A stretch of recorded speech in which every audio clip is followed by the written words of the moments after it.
Halo historian, Assalamualaikum warahmatullahi wabarakatuh.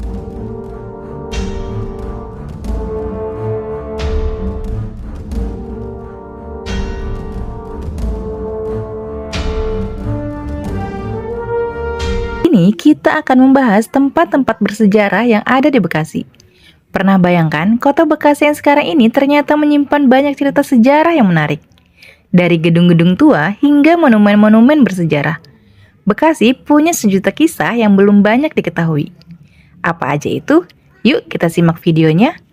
Tapi sebelum itu, buat yang belum subscribe, jangan lupa subscribe dan share video ini ke teman-teman kalian.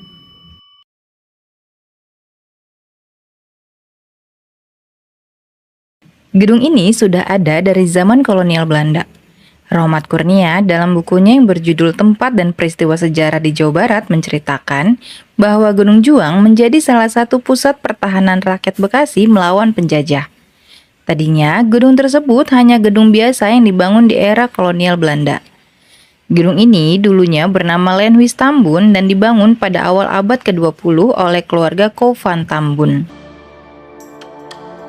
Tahap pertama pembangunan dimulai pada tahun 1906 dan selesai pada tahun 1910. Kemudian, tahap kedua dimulai pada tahun 1925. Pada awalnya, halaman depan Gedung Juang Tambun yang terlihat dari Jalan Hasanuddin ini banyak ditanami oleh pohon mangga yang pada masa itu tidak begitu dikenal di kalangan masyarakat wilayah sekitar. Lenhuis dan tanah partikelir Tambun disita dari keluarga Kouw van Tambun pada tahun 1942 di tengah penjajahan Jepang. Pada saat Perang Kemerdekaan melawan Belanda, Gedung Juang yang pada masa itu dikenal dengan nama Gedung Tinggi dijadikan tempat pertahanan oleh para pejuang kemerdekaan, yang saat itu berpusat di wilayah Tambun dan Cibarusah.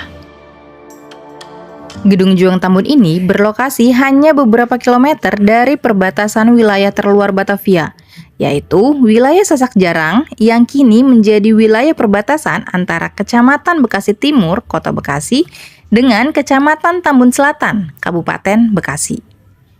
Akibat pertahanan Belanda di wilayah Bekasi sering diserang, maka Belanda sering meninggalkan tempat pertahanannya di wilayah Bekasi dan menarik diri untuk memperkuat wilayah pertahanannya di Klender, yang kemudian menjadi batas antara Kota Bekasi dengan Jakarta Timur. Gedung ini juga menjadi tempat perundingan pertukaran tawanan antara Belanda dengan para pejuang kemerdekaan Indonesia. Pejuang kemerdekaan Indonesia dipulangkan oleh Belanda ke wilayah Bekasi dan tentara Belanda dipulangkan ke Batavia melalui stasiun Tambun yang lintasan relnya tepat berada di belakang gedung ini. Pada tahun 1943, tentara Jepang mengambil alih gedung ini dan dijadikannya sebagai salah satu pusat kekuatan dalam menduduki Indonesia. Setelah Jepang menarik diri dari Indonesia pada tahun 1945, KNI atau Komite Nasional Indonesia menjadikan Gedung Juang Bekasi sebagai kantor Kabupaten Jatinegara. Tidak hanya menjadi kantor kabupaten, gedung ini juga dijadikan sebagai tempat pertahanan dan pusat komando dalam perjuangan mempertahankan kemerdekaan dari tentara sekutu yang hendak menjajah kembali Indonesia.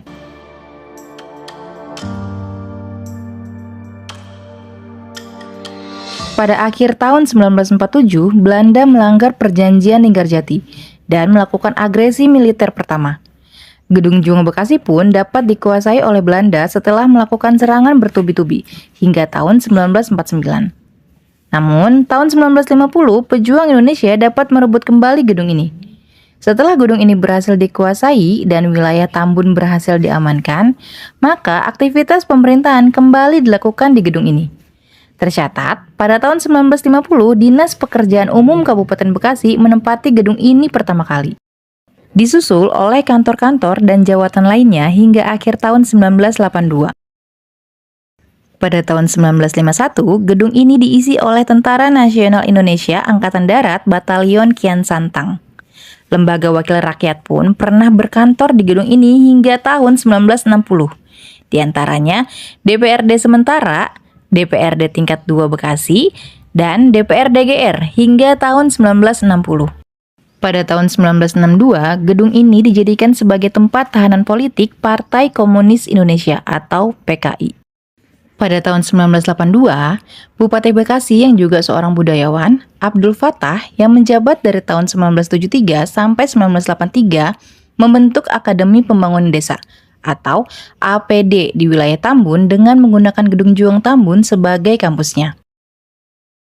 Akademi Pembangunan Desa ini pada masa sekarang telah menjadi Universitas Islam 45 Bekasi dan telah memiliki kampus sendiri di dekat saluran irigasi Tarum Barat Kalimalang di Jalan Cutmutia, Kota Bekasi.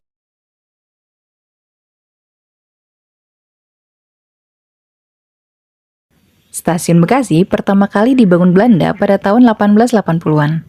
Saat itu statusnya masih halte yang mirip dengan stasiun, tetapi berukuran lebih kecil. Pemerintah kolonial memberikan izin kepada perusahaan kereta swasta Bataviase Oosterspoorweg Maskapai atau BOS untuk membangun jalur ke arah timur, menghubungkan Batavia dengan Karawang. Berdasarkan catatan PT Kereta Api Indonesia Heritage menyebutkan bahwa pembangunan dimulai dengan rencana yang ambisius, membagi proyek ke dalam 4 tahap. Batavia Bekasi, Bekasi Cikarang, Cikarang Kedung Gede, dan Kedung Gede Karawang. Tahap pertama rampung pada tahun 1887, dan bersamaan dengan itu berdirilah Stasiun Bekasi sebagai pemberhentian penting di jalur tersebut. Peresmian dilakukan pada tanggal 31 Maret tahun 1887, menjadikannya salah satu stasiun kereta api tertua di Pulau Jawa. Awalnya, operasional stasiun Bekasi dipegang oleh BOS. Namun, proyek jalur ke Karawang menghadapi masalah besar, dana yang menipis, dan manajemen yang buruk. BOS akhirnya meminta bantuan keuangan dari pemerintah Hindia Belanda. Pemerintah setuju membantu dengan syarat. Setelah jalur selesai, seluruh aset BOS, termasuk stasiun Bekasi, diambil oleh Staatsspoorwegen atau SS, perusahaan kereta api negara. Sejak saat itu, Stasiun Bekasi menjadi bagian dari jaringan besar Staatsspoorwegen. Pada awal abad ke-20, stasiun ini melayani 8 perjalanan setiap harinya, menghubungkan Batavia dengan Karawang. Perjalanan dari Batavia ke Bekasi memakan waktu sekitar 2 jam lebih sedikit. Pada masa Hindia Belanda, perjalanan kereta api merupakan cerminan stratifikasi sosial. Tarif kereta api berbeda-beda sesuai kelas. Kelas 1 diperuntukkan untuk orang-orang Eropa, yang dihargai 1,7 gulden. Kelas 2 untuk orang Cina dan Arab dihargai 0,8 gulden. Kelas 3 untuk orang-orang pribumi dan campuran dihargai 0,45 gulden. Dan kelas khusus pribumi atau inlanders dihargai dengan 0,26 gulden.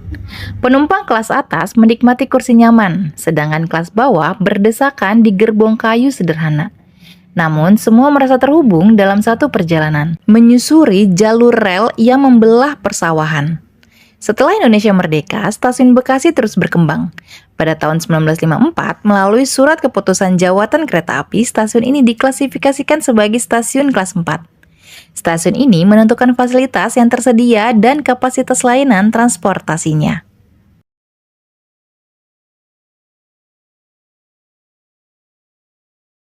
Kali Bekasi sudah ada sejak zaman Kerajaan Tarumanegara. Bukti otentik Kali Bekasi disebutkan dalam manuskrip Prasasti Tatar Sunda Kuno yang menyebutkan bahwa kali tersebut merupakan salah satu peninggalan Kerajaan Tarumanegara yang berkuasa pada abad ke-5 sampai abad ke-7 Masehi. Dalam tulisan manuskrip prasasti yang ditinggalkan kerajaan tertua di Nusantara ini, disebutkan bahwa Kali Bekasi sengaja digali untuk mengendalikan bencana banjir kuno. Maharaja Purnawarman yang berkuasa pada tahun 317 sampai 356 Saka itu menitahkan untuk menggali Kali Bekasi.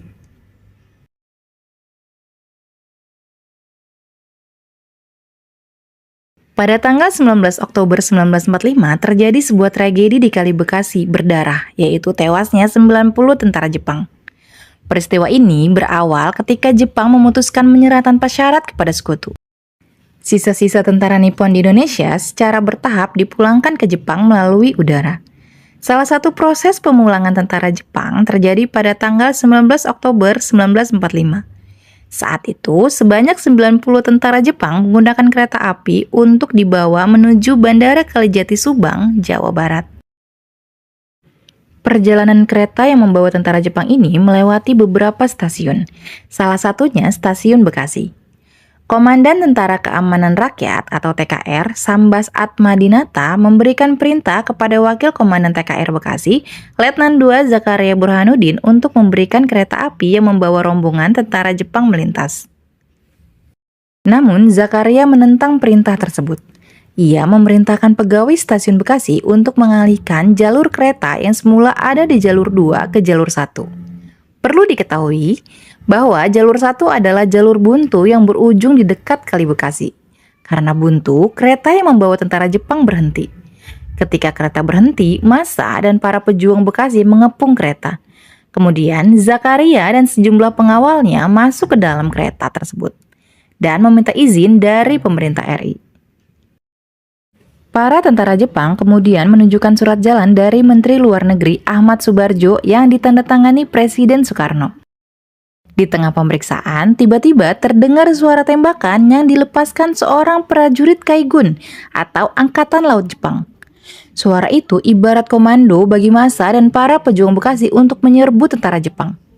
Alhasil, tumpah ruahlah ratusan orang memasuki setiap gerbong kereta dengan membawa berbagai macam jenis senjata.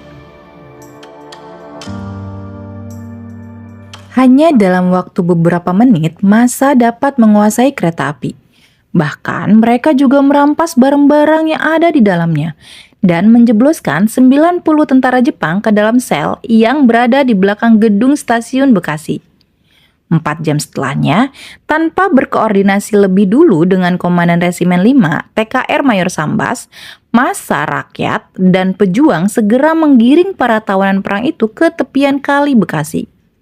Rupanya, masing-masing dari tentara Jepang itu disembelih dan tubuhnya dibiarkan hanyut bersimbah darah, mengapung di atas Kali Bekasi. Menurut penuturan salah satu warga Bekasi pada masa itu, yakni Duloh, warna air Kali Bekasi sempat berubah warna menjadi merah akibat tumpahan darah 90 tentara Jepang.